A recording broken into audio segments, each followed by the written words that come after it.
기독교 공동체는 우리가 아는 것처럼 예수님의 가르침을 따르고 예수님의 말씀에 순종하여 시작된 공동체가 기독교 공동체입니다. 왜냐하면 처음부터 예수님으로 인해 탄생했기 때문에 그렇습니다. 예수님이 세상에 오셔서 말씀을 선포하시고 불러 모은 사람들이기 때문에 예수님의 가르침을 중심으로 모여야 하고 그분이 가르치신 내용을 지켜야만 할 공동체라는 것입니다. 때로 기독교 공동체가 사람의 중심이 돼서 사람이 이끄는 대로 가다가 세상 사람들로부터 손가락질을 받는 그런 일들이 있어 왔습니다. 지금도 그런 일들이 있습니다. 물론 사람을 세워 일하기 때문에 사람을 통해 말씀이 선포되고 하긴 합니다. 그러나 그 중심에 예수 그리스도가 가르치는 가치와 예수 그리스도가 말씀하시고자 하시는 의도와 말씀의 내용, 핵심이 들어있는가, 이것을 우리가 잘 파악해야 됩니다.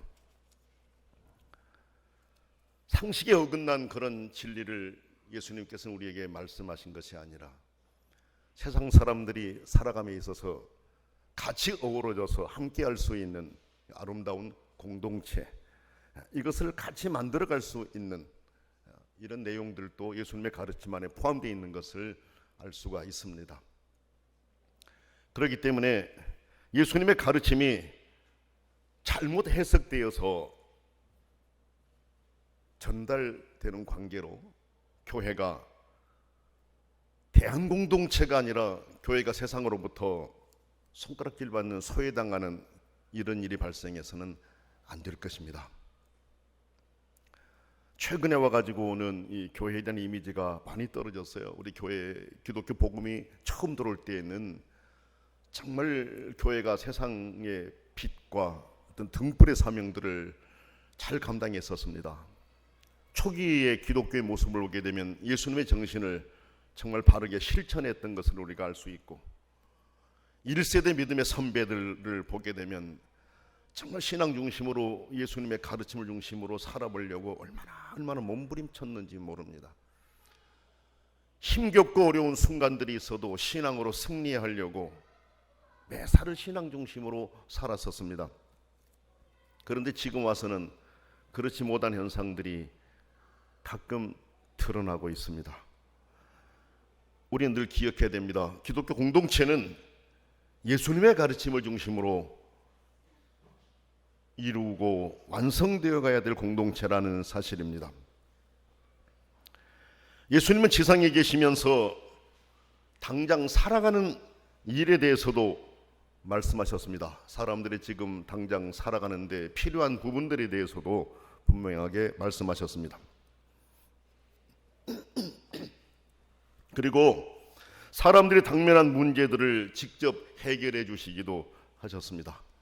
병든 자들을 치료해 주시고 배고픈 자들을 먹이시고 마음이 공허한 자들을 찾아가서 채워주시고, 그래서 현실 속에 살아가는 동안 꼭 필요한 문제들이 있을 때 그 문제들을 해결해 주셨던 그 예수님이셨습니다. 그러나 예수님은 이 세상의 문제들에게만 매여 계시지를 않았습니다. 말씀을 선포하심에 있어서도 이 세상의 문제들만을 가지고 선포하신 것이 아니었습니다.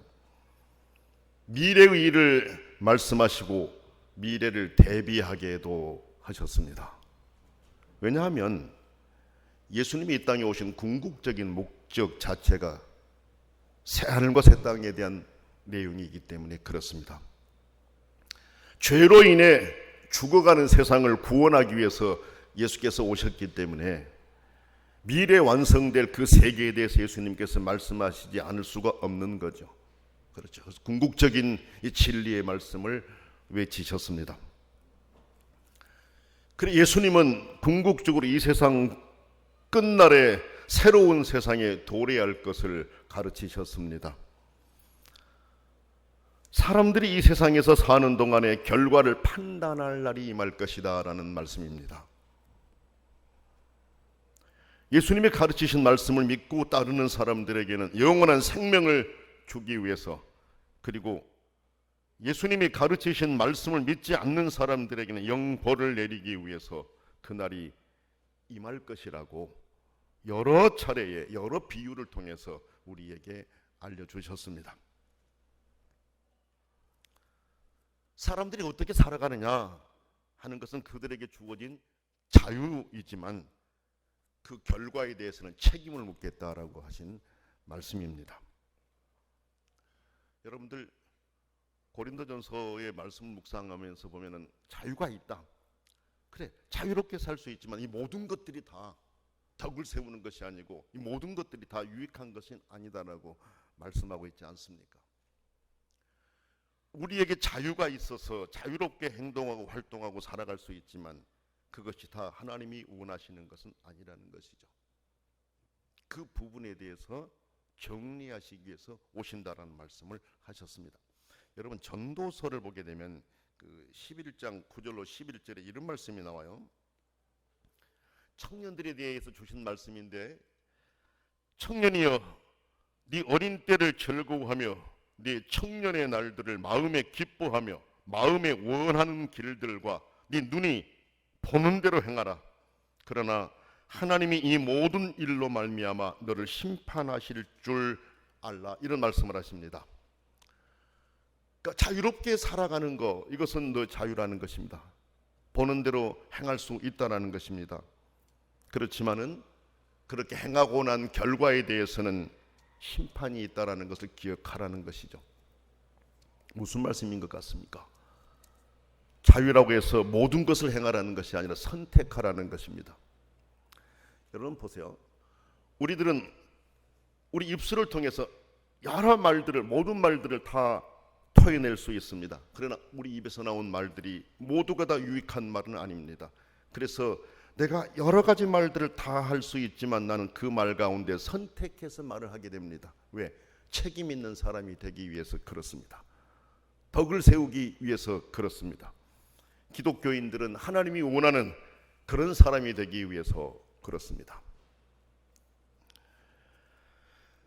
그래 오늘 우리는 예수님이 말씀하신 것처럼 미래에 대해서 우리에게 분명하게 말씀을 주신 것처럼 영생을 위해서 주의 말씀을 믿고 우리의 지금의 삶을 제어하면서 절제하면서 신실하게 믿음의 길을 갈 수 있어야 합니다.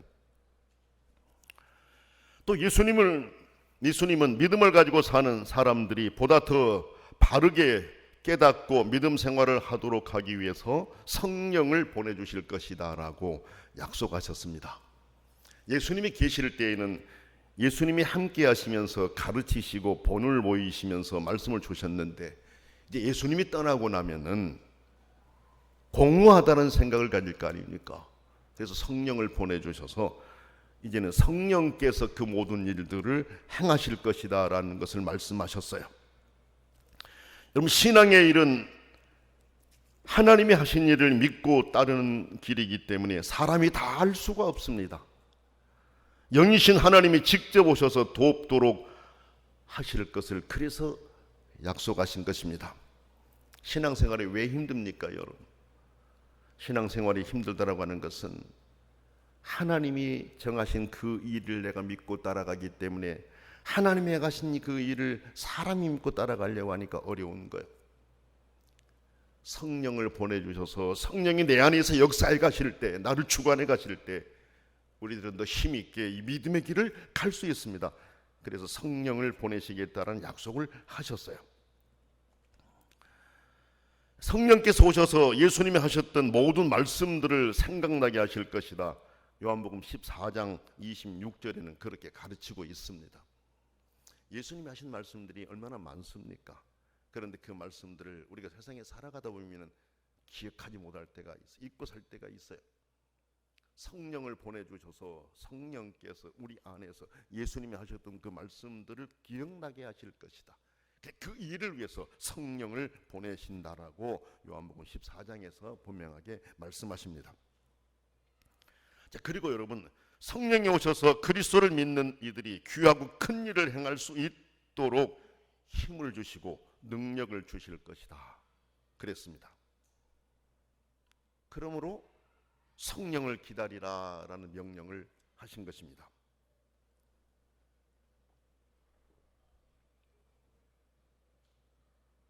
성천을 앞둔 예수님은 이런 말씀을 하시잖아요. 예루살렘을 떠나지 말고 내게서 들은 바 아버지께서 약속하신 것을 기다리라 이렇게 말씀하셨습니다. 이따 제가 말씀을 하겠습니다마는 예루살렘을 떠나지 말라라고 하는 이 말씀이 모인 사람들에게는 정말 힘든 그런 명령입니다. 조금 후에 제가 설명을 한번 드려볼게요. 지금 예루살렘을 떠나지 말고 내게서 들은 바 아버지께서 약속하신 것을 기다리라. 무슨 말씀이에요? 성령을 기다리라는 말씀이에요. 성령을. 그리고 오직 성령이 너희에게 임하시면 너희가 권능을 받고 예루살렘과 온 유대와 사마리아 땅끝까지 이르러 내 증인이 되리라. 지난주 우리가 들었던 말씀 아닙니까? 그렇죠? 성령이 임하시면 권능을 받을 것이다. 권능을 가지고 성령이 임하실 것이다. 그래서 성령을 받은 사람들은 권능을 받아서 권능을 가지고 일하게 될 것이다. 그래서 성령을 기다리라 이렇게 말씀하신 겁니다. 사람의 생각을 넘어 역사하시는 하나님의 능력을 체험하게 될 것이고 그 힘으로 살아갈 수 있으며 그 힘으로 복음을 전파하게 될 것이다 라는 말씀입니다. 그 힘으로 하나님의 일을 감당하게 될 것이다 라는 주님의 말씀입니다. 예수님이 승천하신 후 사도들은 예수님이 약속하신 것을 기다리기 위해서 예루살렘으로 돌아와 한 곳에 모였습니다. 이제 감람원이라는 이제 산으로부터 안식일에 걷기에 알맞은 거리라고 그랬어요. 그때는 안식일에 한 900m 정도밖에 못 걸었다고 했잖아요. 그 이상 걸으면은 율법에 어긋난다라고 생각을 했어요. 그러니까 그 정도를 지금 말씀하고 있는 겁니다. 안식일에 걸을 수 있는 정도 거리, 그 정도 거리다라는 말씀이죠. 거기서 예루살렘에 모여 한 곳에 모였는데 그들이 그동안 지냈던 다락방으로 갔다 이렇게 봅니다. 그곳에 모인 사람들을 보면 11 사도들을 비롯해서 모인 수가 약 120명이나 되었다라고 성경은 인원수를 기록하고 있습니다. 모인 수를 기록하고 있습니다. 그런데 여러분, 여기 모인 사람들이 대부분 거주지가 어디예요? 갈릴리 사람들이잖아요. 갈릴리 사람들입니다. 여러분 11절 말씀을 한번 보세요. 이르시되 갈릴리 사람들아 어찌하여 서서 하늘을 쳐다보느냐. 너희 가운데에서 하늘로 올려주신 이 예수는 하늘로 가심을 본 그대로 오시리라 하였느니라 그랬습니다. 그러니까 예수님이 승천하실 때 예수님의 승천의 광경을 지켜보며 모였던 사람들은 대부분 갈릴리 사람들이었음을 알 수 있어요. 그래서 갈릴리 사람들아라고 분명하게 지역을 지명하며 말씀하고 있는 것입니다. 그러니까 6월절 명절을 지키러 왔던 갈릴리의 가난한 민중들, 아마도 예수님을 메시아로 모시고 이스라엘의 국권을 회복하려는 희망을 품고 따랐던 무리들이었다 이렇게 봅니다. 그런데 이제는 부활의 주를 모시고 새로운 신령한 공동체를 이루어가고 있는 과정입니다, 여러분.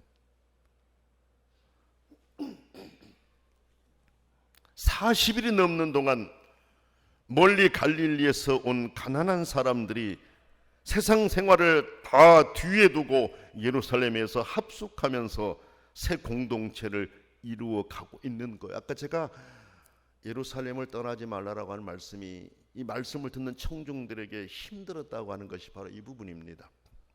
갈릴리에서 올라온 사람들 아닙니까? 저 시골에서 올라온 가난한 민중들이었어요. 거기 수도에 와가지고 거기에서 40일 동안을 머물렀잖아요. 예루살렘을 떠나지 말고 거기서 약속하신 성령을 기다리라는 것입니다. 많이 힘들었을 거예요.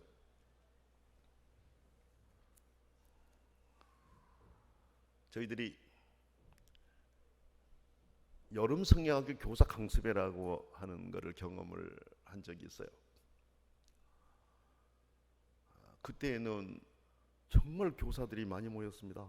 교사들이 많이 모여가지고 밥도 같이 모여서 해 먹으면서, 그 숙소라고 하는 것도 너무 비좁았어요. 협소했어요. 형편없었어요. 그런데도 그 많은 사람들이 모여가지고 얼마나 행복하고 기뻤는지 몰라요. 그때 4박 5일도 하고 이랬었거든요. 3박 4일 긴 시간. 그런데도 합숙하면서 사모하는 마음으로 기다리는 그 집회가 얼마나 행복했는지 몰라요. 거기서 배워가지고 교회로 돌아가서 교회 학교 아이들에게 가르칠 것을 생각하니까 얼마나 기뻤는지 몰라요.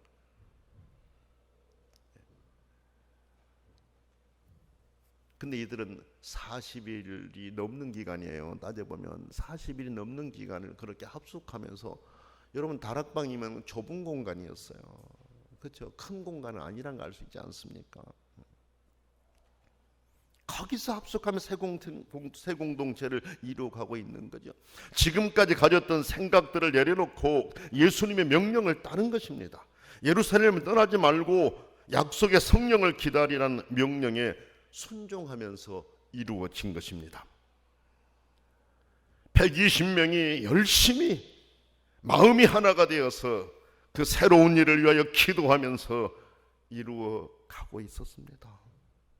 함께 120명이 하나로 마음을 모아서 기도하면서 약속하신 것을 기다리고 있었던 것이었어요. 하나님의 새 공동체, 그리스도 교회 공동체가 삼위일체 하나님의 품에서 자라고 있었습니다. 그것은 부활의 주님 명령을 순종하는 가운데, 그리고 합심하여 기도하면서 신령한 하나님의 역사를 기다리는 중에 이루어지고 있었습니다. 여기 말씀 보면서 몇 가지의 중요한 의미들이 있어요. 첫째는 12명의 사도 가운데 1명 떠나고 11명의 사도가 남아 주님의 명령을 따르고 있었습니다. 이들은 많은 갈등이 있었습니다. 실제로 그 전에 갈등이 있었어요.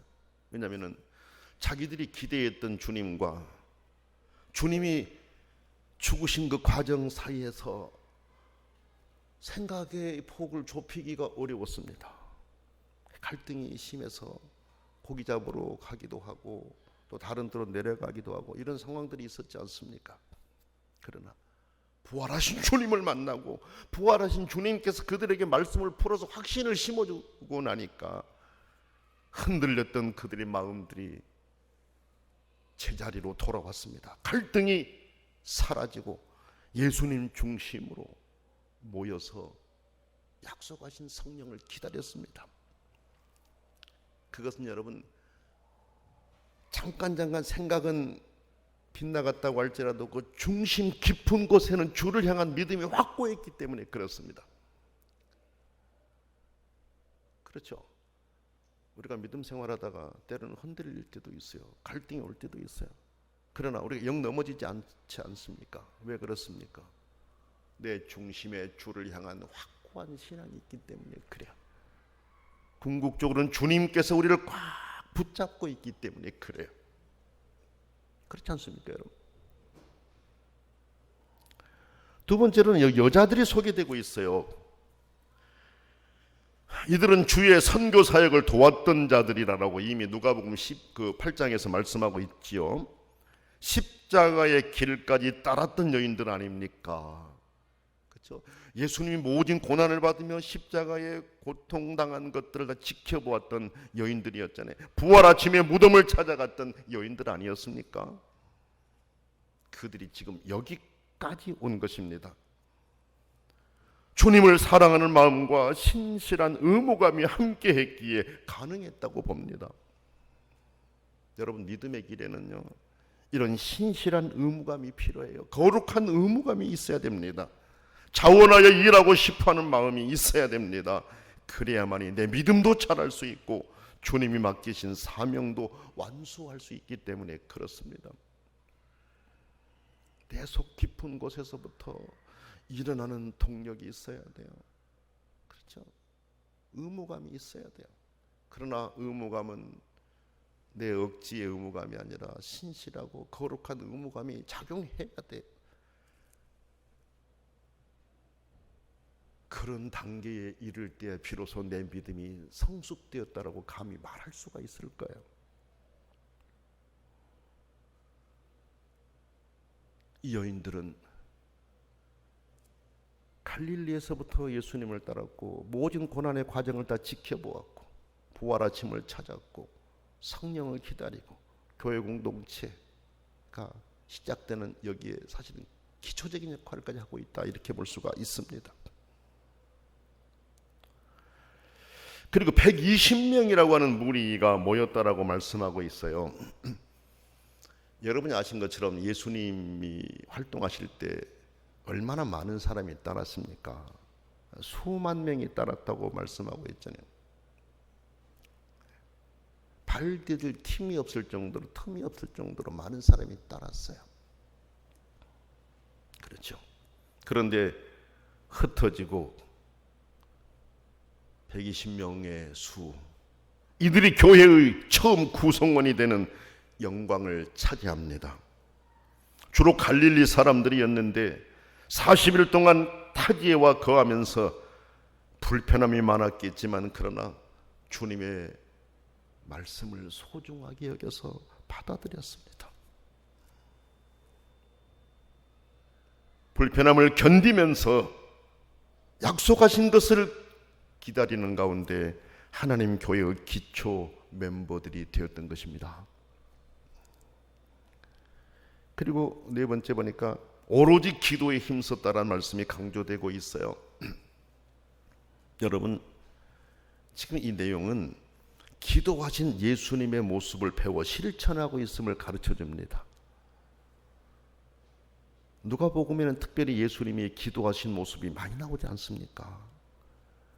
예수님이 기도하셨는데 교회가 탄생하기 전 모여서 이 사람들이 행했던 것들도 마음이 하나가 되어서 기도했습니다. 믿음의 길에서 끝까지 하나님과 교회, 이 모든 일에 기억되는 자들이 되었어요. 여러분, 나는 여기 모인 여러분 모두도 믿음의 길을 가는 동안 믿음의 길에서 하나님께 기억되고 모든 성도들에게 기억되는 그런 아름다운 신앙의 길을 갈 수 있기를 원합니다. 가룟 유다는 성경 보면 이제 예수님의 12사도 가운데 한 사람이었지만 잘못된 일에 참여하여 불행한 결말을 맞았고 그 자리는 다른 사람으로 채워졌습니다. 하나님의 일은 일할 사람을 채워서 맡기신 사명을 감당해야 했기 때문에 그렇습니다. 그러나 하나님의 일을 감당할 사람들은 아무렇게나 뽑지 않았습니다. 명확한 규정에 따랐습니다. 그리고 기도하며 하나님의 뜻을 구했습니다. 왜 그랬을까요? 신실한 사람이라야 신실한 모습으로 주님의 일을 감당할 수 있기 때문에 그렇습니다. 하나님의 일꾼에 합당한 사람이라야 자원하는 마음으로 즐거운 마음으로 사명을 감당하며 주님의 몸된 교회를 세워갈 수 있기 때문에 그랬습니다. 성도 여러분, 우리도 주님의 명령에 순종하며 기도하며 성령을 기다렸던 사람들처럼 기도에 힘쓰고 성령의 충만함을 입어 말씀에 기록된 사람들처럼 하나님과 교회의 길이 기억에 남는 하나님의 사람으로 든든히 서갈 수 있기를 원합니다. 기도하겠습니다. 사랑이 많으신 하나님 아버지, 예수 그리스도를 믿는 하나님의 사람들 되게 하셔서 감사합니다. 주님을 뜨겁게 사랑하고 주님이 명하신 말씀들을 순종하며 그 은혜를 사모하며 기다리며 사는 저희 되게 하시고 그렇게 살아가는 주의 자녀들에게 은혜 위에 은혜를 베풀어 주시기를 원합니다. 믿음 생활의 행복함을 깨달을 수 있도록 전능하신 아버지여, 성도들의 삶 속에 개입하셔서 역사해 주시고 성도들이 간구할 때 응답하시고 평강을 주시옵소서. 예수님의 이름으로 간절히 기도드립니다. 아멘.